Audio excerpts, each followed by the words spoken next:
Good morning students.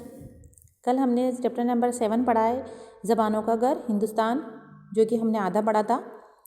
हमने इसके writer Syed Ehtesham Hussain का इंट्रो पढ़ा, जो कि 1912 में यूपी में पैदा हुए थे। 1972 में इलाहाबाद में इनका इंतकाल हुआ था। उन्होंने अपनी तालीम, जो स्टार्टिंग की तालीम थी, इब्तिदाई तालीम थी, वो यूपी में ही हासिल की थी और आला तालीम के लिए वो इलाहाबाद गए थे। और एक वो बहुत बड़े नक्काद भी हैं। उन्होंने बहुत सी किताबें लिखी थी, जिसमें से उर्दू हमने पढ़ी थी कौन को, तनक़ीदी जायज़े, रिवायत और बगावत, अदब और समाज, ज़ौक़ अदब और शऊर, अफ़कार मसाइल, एतबार नज़र, इनकी अहम किताबें हैं। उन्होंने अमेरिका और यूरोप का एक सफ़रनामा भी लिखा है। इसके अलावा उन्होंने बच्चों के लिए एक किताब लिखी है, उर्दू की कहानी। और उर्दू की कहानी जो किताब है, उसी के अंदर से ये जो हमारा चैप्टर है ज़बानों का घर हिंदुस्तान, ये लिया गया है। ठीक है, हमने पढ़ा था कि हिंदुस्तान कैसा एक बहुत लंबा चौड़ा है। हमने उसकी स्पेशलिटी पढ़ी कि कैसे यहाँ पर ऊंचे ऊंचे पहाड़, गहरी नदियाँ हैं। यहाँ पर हर तरह के लोग रहते हैं। ठीक है, यहाँ पर हमने देखा कि हर कौम का लोग रहता है, हर तरह के लोग रहते हैं। अच्छे भी रहते हैं, गोरे भी हैं तो काले भी हैं, तो यहाँ पर लंबे कद के रहते हैं तो बौने कद के भी रहते हैं। तो हर टाइप का आदमी यहाँ पर रहता है। और जो स्टार्टिंग में हमने देखा कि इंसान कैसे जंगलों, वेशियों की तरह ज़िंदगी बसर करते थे। अपने खाने पीने की तलाश के अंदर टोलियाँ बना कर घूमते फिरते थे और अपने खाने का इंतज़ाम करते थे। पेड़ पत्ते, फल फूल, इसको पेड़ों की जड़ें आदि खाकर अपनी ज़िंदगी व्यतीत करते थे। लेकिन जैसे जैसे वक्त गुजरता गया, इनमें तब्दीलियाँ आती गईं और कुछ जो जातियाँ हैं वो आज भी, मतलब बैकवर्ड लोग हैं, वो आज भी कहाँ देखे थे अपन ने, वो आज भी बंगाल, बिहार, छोटा नागपुर और विंध्याचल की पहाड़ियों के करीब पाए जाते हैं। ठीक है, और जिसके अंदर की कोल और मुंडा जो कबीले हैं वो मशहूर हैं। हर इंसान की अपने यहाँ तक पढ़ा कि हर इंसान है, उसकी सबकी कोई ना कोई बोली होती है, अलग होती है, लेकिन कोई ना कोई बोली होती है जो कि आपस में करते हैं। जैसे कहीं पर पंजाबी, बंगाली, मराठी है, संस्कृत, हिंदी, उर्दू, अंग्रेज़ी, तो ये अलग अलग तरह की जो बोली हैं वो अलग अलग तरह के लोग बोलते हैं, लेकिन कुछ ना कुछ सभी की खास बोली है। इसके अलावा हमने पढ़ा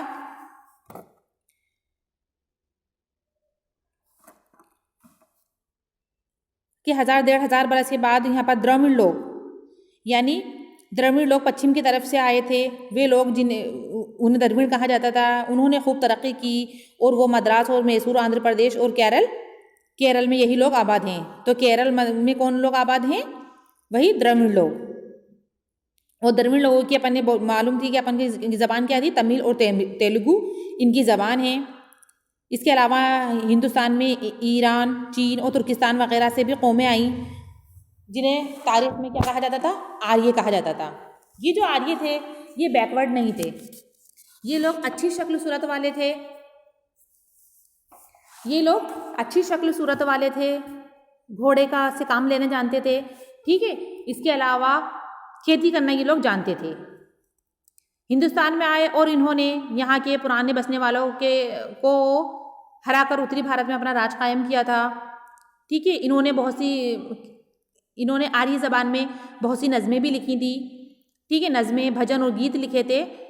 ये बात याद रखने है कि लोग जो ज़बान बोलते थे उसे आर्याई ज़बान कहते हैं। जैसे आर्य लोगों ने जो ज़बान बोली उसे क्या बोलते हैं? आर्याई ज़बान कहते हैं। और ये जो संस्कृत है वो आर्य ज़बान की एक शाख है। इसके अलावा यूनानी, जर्मन, पुराने ज़माने की जो फारसी, यूरोप की कई ज़बानें इस खानदान से ताल्लुक़ रखती थी। किस खानदान से? आर्य खानदान से। और जब हम आगे पढ़ेंगे कि इन ज़बानों को पढ़ोगे तो मालूम होगा कि सब एक दूसरे से मिलती जुलती हैं। ज़बानों की कहानी बड़ी लंबी है, मज़ेदार है, मगर ये उसके बयान करने का मौका नहीं है। बस ये याद रखना चाहिए कि संस्कृत उन्हीं हिंदुस्तानी आर्यों की ज़बान थी। तमाम लोग संस्कृत नहीं बोल सकते थे, तो यहाँ पुराने बसने वाले या तो अपनी पुरानी बोलियाँ बोलते थे या मिली जुली ज़बानें। धीरे धीरे ये हुआ कि संस्कृत ऊंचे जात के हिंदुओं की ज़बान होकर रह गई। आम लोग इससे दूर हो गए। ये जो ज़बानें बोलते थे उसको प्राकृत कहते थे। या अपन ने पढ़ा था कि ये जो आर्य संस्कृत ज़बान है वो उच्च लोग पढ़ते थे, जैसे पंडित वगैरह होते थे, लेकिन ये कठिन थी, आम पब्लिक के समझ में नहीं आती थी। तो वो जो आम पब्लिक जो आसान लफ्ज़ों में इस्तेमाल की जाने वाली जो ज़बान थी उसे हम क्या बोलते हैं? प्राकृत। उसे हम क्या बोलते हैं? प्राकृत ज़बान। तो जो आम पब्लिक थी, जो लोकल पब्लिक थी, वो क्या बोलती थी? प्राकृत ज़बान आम पब्लिक की ज़बान थी, आम बोलचाल की ज़बान, है ना। और ये जो संस्कृत वगैरह थी ये पंडित वगैरह की, बड़े लोगों की ज़बान थी। जितना लेखा जोखा होता था वो भी संस्कृत में होता था। और कुछ जितने भी शायर वगैरह हुए हैं, राइटर हुए हैं, उन्होंने कौन सी ज़बान इख्तियार की थी?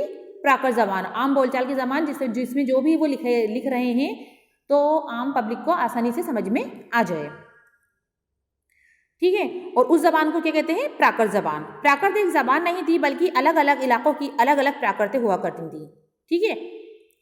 हिंदुस्तान लंबा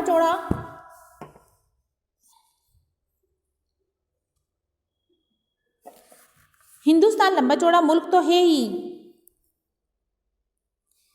हिंदुस्तान लंबा चौड़ा मुल्क तो है ही। किसी हिस्से में कोई प्राकृत बोली जाती थी तो किसी हिस्से में कोई। अब जो बौद्ध मत का मुकाबला करने के लिए साधु और संत पैदा हुए, किसका? बौद्ध जैन जब वगैरह थे तो जैनियों की तो ये आ गई। बौद्ध जो लोग थे, बौद्ध मत का मुकाबला करने के लिए जो साधु और संत पैदा हुए थे, उन्होंने भी आम लोगों पर अपना असर डालने के लिए प्राकृत में ही गीत भजन लिखे। जैसे आर्य लोग थे, उन्होंने भी आम बोलचाल की ज़बान में भी लिखे हैं उन्होंने। तो उन्होंने जो नज़्में, भजन और गीत लिखे थे। तो अब ऐसे ही जब बौद्ध के जो धर्म के लोग आए, साधु संत आए, तो उन्होंने अपने आम लोगों पर अपना प्रभाव जमाने के लिए ऐसी ज़बान में लिखे कि आम पब्लिक को समझ में आ जाए, ठीक है। तो उन्होंने भी आम लोगों पर अपना असर डालने के लिए प्राकृतों में गीत और भजन लिखे और धर्म कर्म की बातें की। इस वक्त दूसरी प्राकृतिक ज़बानों का जिक्र करने की ज़रूरत नहीं है। उत्तरी भारत में जो प्राकृत बोली जाती है, हमें इससे काम है। इस प्राकृत को शॉर्ट सीनिंग कहते हैं। यानी हमारे उत्तरी भारत के अंदर जो प्राकृत बोली जाती है उसे हम क्या कहते हैं? शॉर्ट सीनिंग कहते हैं। और उसी की पीठ से वो भाषा पैदा हुई है जिनको हिंदुस्तानी, हिंदी और उर्दू कहते हैं। यानी हिंदी और उर्दू जो है वो उत्तरी भारत की ज़बान है। और ये उर्दू जो है वो किस से निकली है? वो शौर सीनी भाषा से निकली है, शौर सीनी से निकली है। बंगाली, मराठी, गुजराती, पंजाबी, सिंधी, आसामी और उड़िया भी नई आर्याई ज़बानें हैं। मतलब संस्कृत तो है ही, इसके अलावा बंगाली, मराठी, गुजराती, पंजाबी, सिंधी, आसामी और उड़ियाई भी आर्याई ज़बानें हैं। ये भी तारीख का एक दिलचस्प इत्तिफाक है कि जब मुसलमान हिंदुस्तान में आए तो इन ज़बानों की भी तरक्की हुई। कौन सी ज़बानों की? इन सभी बंगाली, मराठी, गुजराती, पंजाबी, सिंधी, आसामी और उड़ियाई ज़बानों की, इनकी भी तरक्की हुई। अगर ऊपर लिखी हुई बातों को याद रखी जाए तो आगे की कहानी और ज़्यादा समझ में आएगी और मालूम होगा कि 1000 ईस्वी के बाद से जो नई ज़बानें हिंदुस्तान में बोली जाने लगीं उनमें एक उर्दू ज़बान भी है। 1000 ईस्वी के बाद, क्योंकि 1000 ईस्वी के बाद जो थे वो वहाँ पर जैसे तुर्की, अरबी, पुर्तगाली, इन लोगों ने भारत पर हमला किया था और वहाँ पर से वहाँ के लोग यहाँ पर आए, कुछ लोग यहाँ पर भी बस गए थे। अब वो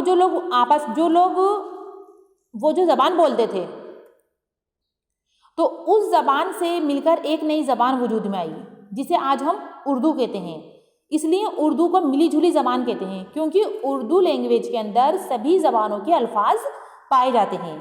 इसमें फ़ारसी भी हैं, उर्दू भी हैं, तुर्की भी हैं, क्योंकि अलग अलग कौम के लोग यहाँ पर आए थे।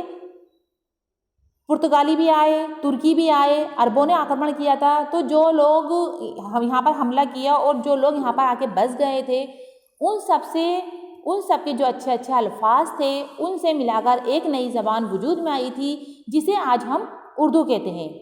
तो उर्दू जो है एक मिली जुली ज़बान है और इसको जो तरक्की हुई थी वो 1000 ईस्वी के बाद हुई थी, क्योंकि 1000 ईस्वी के बाद जो मुसलमानों ने यहाँ पर आक्रमण किए थे उसकी वजह से ही यहाँ पर उर्दू की तरक्की हुई थी। इसमें एक उर्दू ज़बान भी है, ये ज़बान कहीं बाहर से नहीं आई, यहीं पैदा हुई है। ये मुकम्मल ये नहीं है कि ये तुर्की है, ये अरबी ज़बान है, ये फ़ारसी ज़बान है, बल्कि ये सब इन सब ज़बानों का मिला जुला रूप है। कौन सी ज़बान? उर्दू ज़बान। इसकी बनावट, इसका रंग रूप सब हिंदुस्तानी हैं। अपन ये नहीं कह सकते कि ये जो उर्दू ज़बान है ये पुर्तगाली लेकर आए थे, फारस से आई थी या अरब से आई थी, ये बल्कि हिंदुस्तानी ज़बान है और इसमें हिंदुस्तान की सभी ज़बानों के अल्फाज पाए जाते हैं। इसका रंग रूप सब हिंदुस्तानी है। अगर ये ज़बान किसी दूसरे मुल्क में भी बोले जाने लगी तो भी ये वहाँ की ज़बान नहीं बन जाएगी, हिंदुस्तानी ही रहेगी, क्योंकि जो उर्दू ज़बान की पैदाइश है, जो उसका पैदाइश का मकाम है, वो हिंदुस्तान ही है। अगर ऐसा नहीं है कि अगर ये पाकिस्तान में बोली जाए या ये अरब में बोली जाए या किसी और दूसरे मुल्क में बोली जाए तो ये वहाँ की कहलाएगी, बल्कि इसकी पैदाइश कहाँ पर हुई है? हिंदुस्तान में ही हुई है। तो ये आपका चैप्टर था जिसमें ज़बानों के बारे में बताया गया है। ठीक है, अब हम आगे पढ़ेंगे इसके।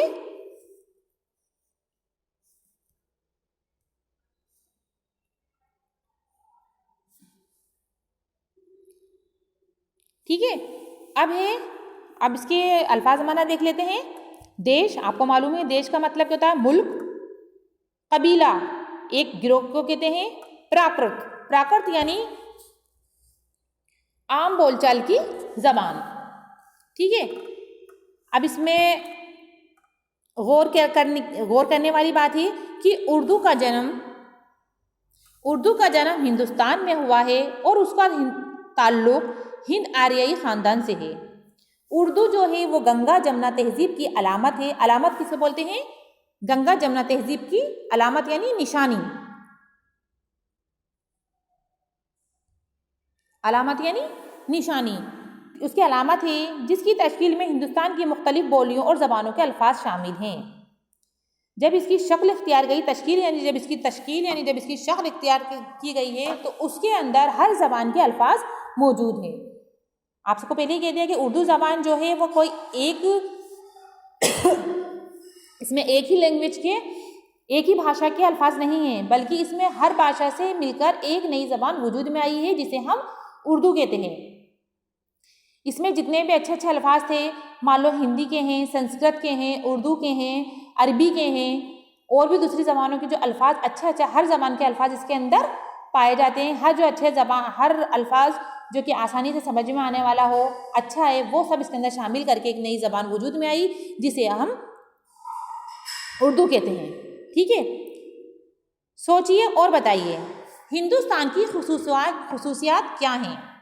ठीक है, तो हिंदुस्तान की खुसूसियात क्या है?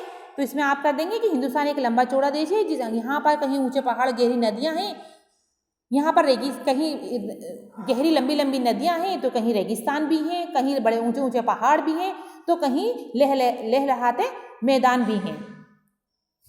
ठीक है, कहीं पर ज़्यादा खेती होती है, यानी कहीं पर ज़्यादा उगता है, तो कहीं बंजर भूमि भी है।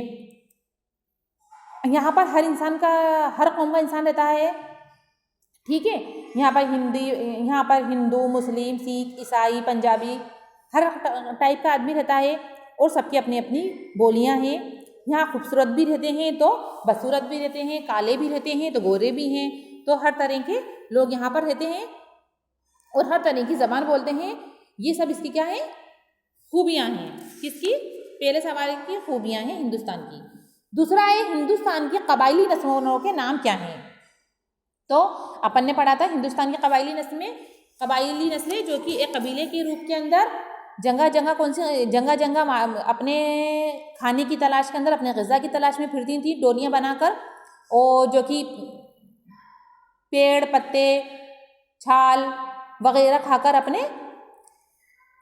अपना पेट भरती थी, शिकार करती थी। और वो जाति अपन ने पढ़ा था ना, वो जाती हैं जो बंगाल और बिहार, छोटा नागपुर, विंध्याचल के पहाड़ों के करीब पाई जाती हैं, यही कबायली हैं, एक कबीले के रूप में जो होती हैं, जिसमें कौन कौन सी है? कोल और मुंडा। हिंदुस्तानी कबायली नस्लों के क्या नाम है? कोल और मुंडा।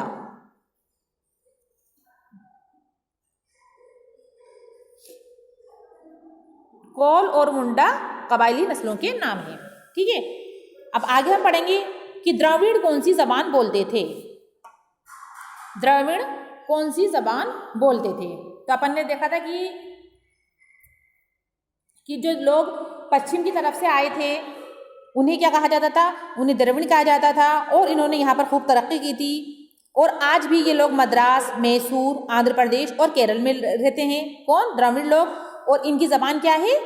तमिल और तेलुगु। संस्कृत तो द्रविड़ लोग कौन सी जबान बोलते हैं? तमिल और तेलुगु।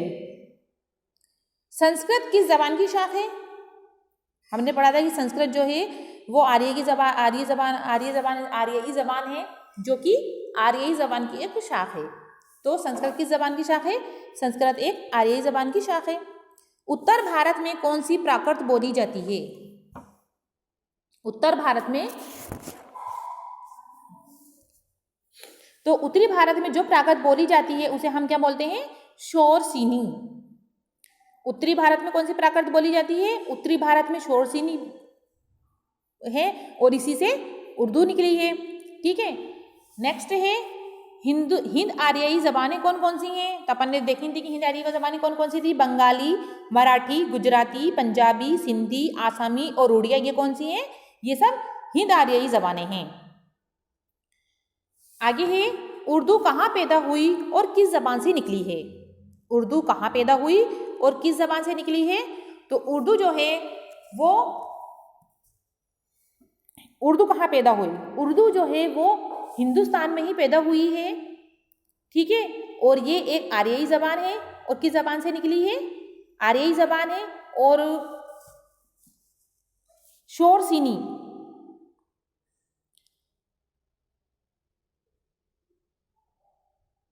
शोरसिनी जबान से निकली है। हिंद एक आर्यई जबान है, उर्दू एक आर्यई जबान है जो कि शोरसिनी।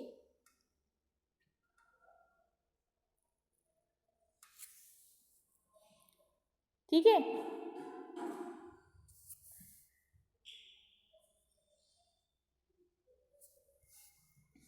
ये अपना यहाँ पर चैप्टर कंप्लीट हो गया है। अब इसकी, ठीक है, अल्लाह हाफिज़।